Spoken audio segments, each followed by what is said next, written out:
First things first, this video will have major spoilers for The Boys Season 4. Stay with us if you're brave enough for the spoilers. So Tek Knight, well, what do I say? He's totally one of the most interesting characters from the entire show. Someone who does not have a lot of metaphysical powers, but still manages to be important enough because of his super senses. And of course, the riches. Based on the likes of Batman and Iron Man, Tek Knight was a rich orphan who was once brought up by his butler. Much like most other characters and their story arcs, even Tek Knight from the show and the comics have quite a few differences, the most important one being their personality. In the comics, he's not as bad a villain as he is in the show. In fact, he never messed with the boys and seemed genuinely nice, which is in stark contrast with his TV show version, which is all things evil. But this is just one of the many differences, so in this video, we'll explore the 10 ways in which the two Tek Knights differ from each other. Let's begin, shall we? Before we get into our explanation, we have a very small request. If you like our content, please support us by subscribing to our channel. This is a small click for you, but for us it means a lot. Thank you. Let's begin. There's the big man. The myth, the legend, the symbol of America. Superpowers, or lack thereof. In the comics, Tek Knight has no real superpowers apart from his intelligence and money. Yeah, much like Batman and Iron Man, his superpower is being rich, which he uses to get himself these cool pieces of tech that help him in battles. For instance, he has a suit of armor like Iron Man's, which has all kinds of weapons for offense and defense. Apart from this, he has a Batmobile-esque ride. However, the show tells a totally different story. No, I mean, he's still rich, thanks to his generational wealth from racist ancestors. But in the show, he also has very Daredevil-like powers. So he's got superhuman deduction abilities. He has like heightened senses, which help him to perceive and observe things on a microscopic level. His eyesight is much better than just any regular human, but it goes a step further, as he sees better than most supes too. Because of this, he can see details with remarkable precision. For instance, he can see stuff like dilation of eyes, tiny beads of sweat, adrenaline seeping through pores, blood coursing through every part of your body, etc. And he does all this with little to no effort. All of this helps him to deduce a person's emotions and feelings. He can know if one is happy, sad,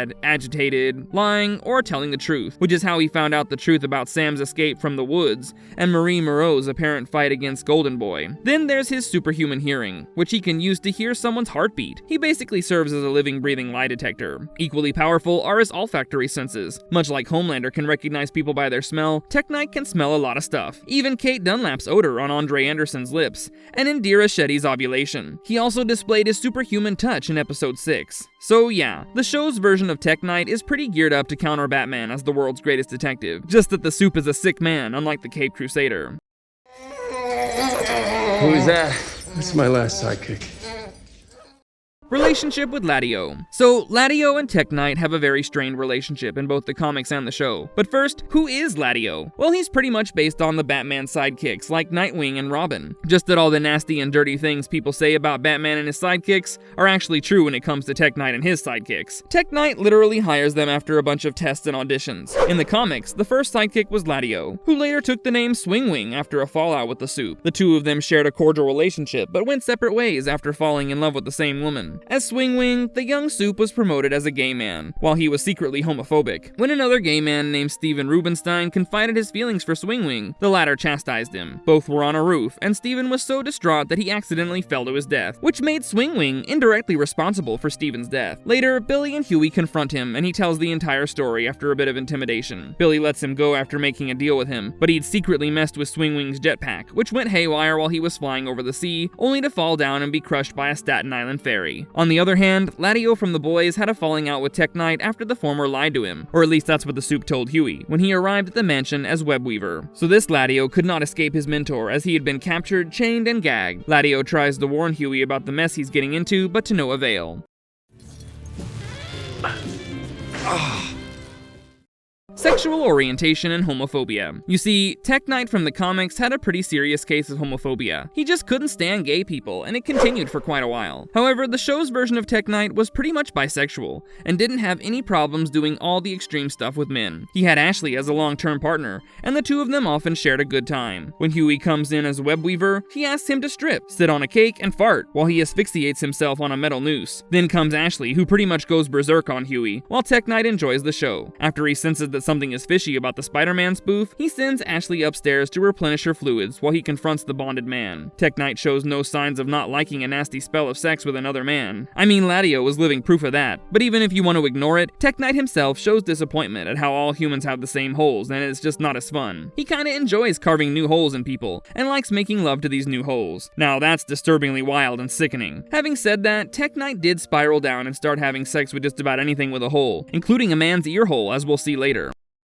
No Payback. In the comics, Tek Knight was a founding member of the superhero group Payback. In fact, Payback was a refurbished version of another soup group called the Avenging Squad. Needless to say, both the names reek of Avengers from the Marvel Comics. The other members of Payback were Crimson Countess, Eagle the Archer, Mind Droid, Soldier Boy, Stormfront, and Swatto. Its members also mirror those of the Avengers, with Soldier Boy as Captain America, Tek Knight as Iron Man, Stormfront as Thor, Crimson Countess as Scarlet Witch, Mind Droid as Vision, Swatto as Ant-Man, and Eagle the Archer parroting Hawkeye. Sometime after their creation, the boys came for Payback, and took advantage of things like Eagle the Archer beating his girl into a coma. The boys would kinda blackmail Payback members for information, etc. Anyway, Tek Knight is also kicked off after he assaults Mind Droid. However, Tek Knight is not a member of Payback in the TV show. The TV version's members are Soldier Boy, Crimson Countess, Gunpowder, Black Noir, Mindstorm, Swatto, and the TNT twins. In the show, Tek Knight is pretty much just a super smart soup who solves cases, lives his life, secretly hates colored people, and of course, when he's doing none of these things, he spends his time doing all things BDSM. I wonder how the Cenobites from Hellraiser movies would react to people like Tek Knight, Cameron Coleman, Webweaver, etc. I believe it makes sense for Tek Knight not to be part of Payback, a team that existed when even Stan Edgar was super young. And Derek Wilson, who plays Tek Knight, seems kinda young to play someone as old as the Tek Knight from the comics. This is one of the many creative changes that Eric Kripke and the team have made for cinematic purposes, and I'm not complaining. You've met Elijah? Raised me since I lost my parents. He's like a...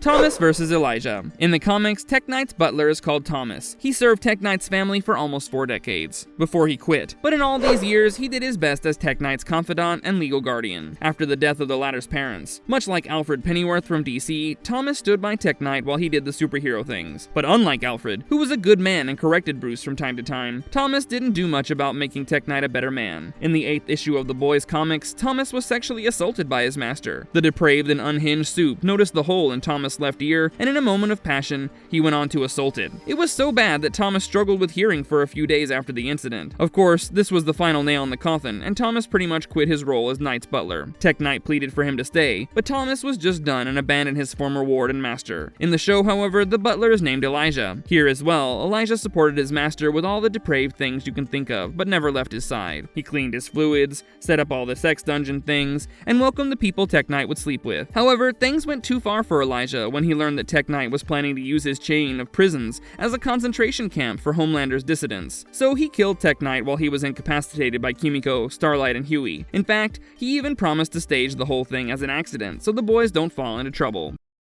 Pariah for different reasons. Now, after Thomas left his former master and ward, he went straight to the newspaper to tell them about the pathetic ordeal he was made to go through by Tek Knight. The newspapers did their thing, and it wasn't long before that story got published. Tek Knight was now called the Homo Hero. There was already an incident with Mind Droid, which was coupled with the Thomas incident. It was reason enough for Tek Knight to be banished from Payback. I mean, being gay is one thing, but assaulting your own butler in the ear is just crazy, especially when that butler is a father figure to you. Furthermore, Thomas revealed Tek Knight's secret identity as Robert Vernon, which ensured that he was shamed and chastised even in his non-soup life. So this is why he became a pariah in the comics. The show, however, paints a different picture. Here, Tek Knight was sent to manage a hostage situation, the hostage being a woman named Sheila. Now, Tek Knight saved her alright, but in the process, he broke her spine and left her paraplegic for the rest of her life. The incident was not taken well by the newspapers. In fact, it became worse for him after Sheila spoke about how he could have been gentler with her back during a meeting at the Association of Collateral Damage Survivors. Of course, there were already rumors about his sexual depravity doing the rounds. However, he still got to become a pretty popular guy, and used to host the Vought Plus true crime series called The Whole Truth. God, you still got it, mommy, you still got it. Talon versus Ashley. In the comics, he had a soup love interest named Talon, and the two of them have a very interesting story, which also involved Ladio, aka Swingwing. So Tek Knight and Swingwing would often chase Talon since she was more of an anti-hero. However, the three of them grew closer and became friends, so much so that Tek Knight would not mind that Talon knew about his tech cave, but one day she simply disappeared, only to return after a few years at the tech cave. Here, the three of them started talking, but one thing led to another, and Talon proposed a threesome with Tek Knight and Swingwing. Of course, the guys agreed, but both of them fell in love with her, and thus began a rivalry that ended with the men dying. What happened to Talon after that is anybody's guess. In fact, Talon was also teased in the first episode of the show, when Homelander was taking suggestions for new soups to be made part of the 7. He ignored the entire list and chose Sister Sage instead. But if you want to know about the 27 soups who appeared on that list, you might want to check out our channel. Now, coming to Ashley from the show, who seems to have replaced Talon. As Ashley mentions in episode 6 of the 4th season, she and Tek Knight seem to have a long history. They've done their bit of sadistic and masochistic stuff, and reunited in this episode after a long time. Ashley was doing Cameron Coleman, the VNN actor, until now, but since he was framed by Ashley for being a mole and beaten to death, she needed a new partner. Ashley and Tek Knight join hands in doing whatever they do to who they thought was Webweaver.